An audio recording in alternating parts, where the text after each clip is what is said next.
أنا أذكر قبيلة من القبائل في بنين أو قرية من القرى، وسعينا حرصنا على أنهم يسلمون، وكان عندهم ساحر كبير وصنم ويرفضون، وحتى الساحر أغلب الأحيان يرفض أن احنا ندعو هناك، وإحنا مصرين شاعرين براحة في القرية.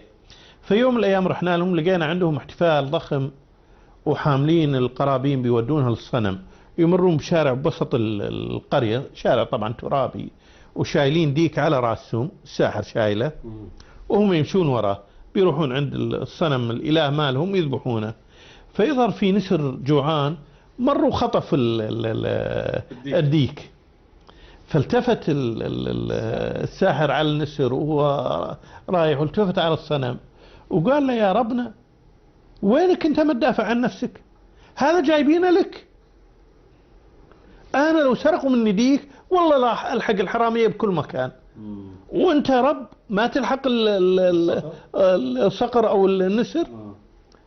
فقال لنا: تعالوا اشهد ان لا اله الا الله واشهد ان محمد رسول الله، واسلمت القريه كلها. لا اله الا الله بفضل الله سبحانه وتعالى.